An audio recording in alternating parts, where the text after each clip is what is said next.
바로 시작할게. 13번째. 지금 네가 보는 이 화면, 들리는 소리, 느껴진 감각 전부 진짜라고 생각하지? 근데 말이야, 이게 다 가짜야. 뇌가 만들어낸 환상이라고. 믿기지 않아? 그럼 지금부터 하나씩 풀어볼게. 12번째. 우리 눈에 보이는 세상, 귀로 듣는 소리, 손으로 만지는 느낌, 이 모든 게 실제로 존재하는 게 아니라 뇌 안에서 일어나는 전기 신호의 해석일 뿐이야. 카이스트 뇌인지과 김대수 교수님이 이걸 뉴로버스라고 불러. 신경이 창조한 세계란 뜻이지. 생각해봐. 네가 지금 앉아있는 의자의 감촉, 모니터에서 나오는 빛, 옆에서 들리는 소음, 이게 다 뇌 속 신경세포들이 주고받는 전기 자극을 우리 의식이 번역해서 만들어낸 결과물이야. 진짜 세상이 아니라 뇌가 해석한 버전인 거지. 11번째. 착시 현상 봤어? 정육면체가 제자리에서 깜빡이는데 마치 움직이는 것처럼 보이는 거.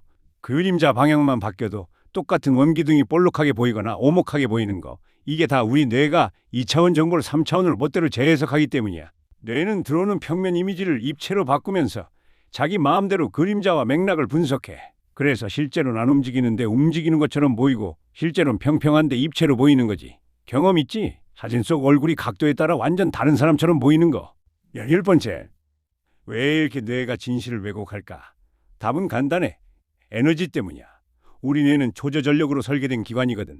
생존하려면 복잡한 세상을 있는 그대로 받아들이는 게 아니라 단순화된 모델로 만들어야 해. 그래야 빠르고 효율적으로 판단하고 행동할 수 있으니까. 예를 들어볼게. 버스 정류장에서 버스가 오는지 안 오는지만 판단하면 되지. 버스의 모든 부품과 승객 한 명 한 명의 표정까지 다 분석할 필요는 없잖아. 뇌는 딱 필요한 정보만 골라서 처리하는 거야. 이게 효율의 비밀. 9번째. 뇌는 또 하나 재밌는 편향이 있어. 바로 칠을 좋아한다는 거. 무지개 색깔이 몇 개야? 7개. 일주일은 월화수목금토일 7날. 음계는 도레미파솔라시 7음. 우연일까? 아니야. 뇌가 7단위를 가장 안정적이고 기억하기 쉬운 구조로 인식하기 때문이야. 전화번호나 암기할 내용도 보통 7개 정도로 나눠서 외우잖아. 그보다 많으면 헷갈리고 적으면 너무 단순하게 느껴지고 뇌가 선호하는 구조가 있는 거지. 이것도 편향이야. 우리도 모르게 7이라는 숫자에 끌리게 설계된 거라고. 8번째. 여기서 진짜 중요한 개념 하나 나와. 바로 인지부조화. 레온 페스팅거라는 심리학자가 1957년에 정리한 이론이야. 쉽게 말하면 현실과 내 생각이 안 맞을 때 느끼는 불편함이지. 예를 들어볼까? 여우가 높은 곳에 있는 포도를 따먹으려고 했는데 못 땄어. 그럼 어떻게 생각할까? 저 포도는 아마 시큼할 거야 라고 합리화하는 거야. 현실을 바꿀 수 없으니까 생각을 바꿔서 마음을 편하게 만드는 거지. 다 경험 있지? 7번째. 우리도 매일 이런 일을 해. 시험 망쳤을 때 원래 그 과목 별로였어 라고 생각하거나 헤어진 연인 생각하면서 그때는 힘들었는데 지금 보니 추억이네 라고 과거를 미화하는 것도 다 인지 부조화를 해소하려는 뇌의 방어 기제야.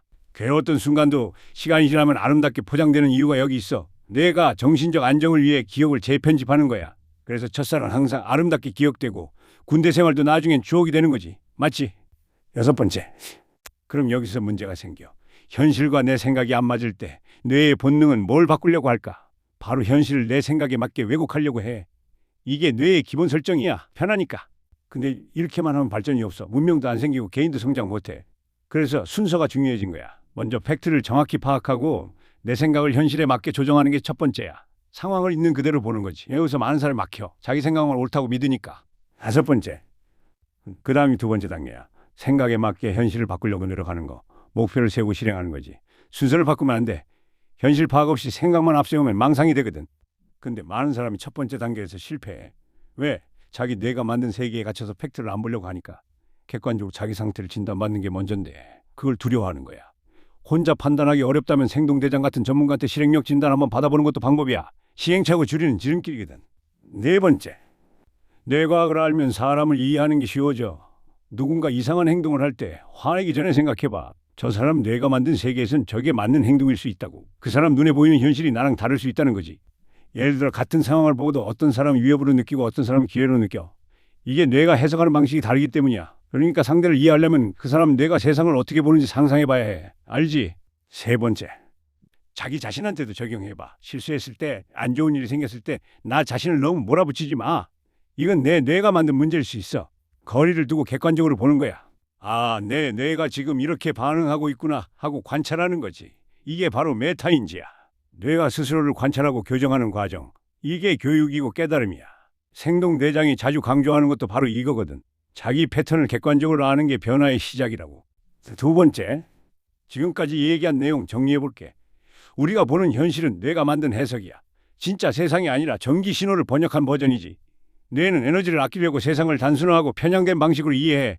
치를 좋아하는 것도 그 예시고, 현실과 생각이 안 맞으면 불편해지는데 이걸 인지 부조화라고 해. 뇌는 본능적으로 생각에 맞게 현실을 왜곡하려 하지만 성장하려면 순서를 바꿔야 해.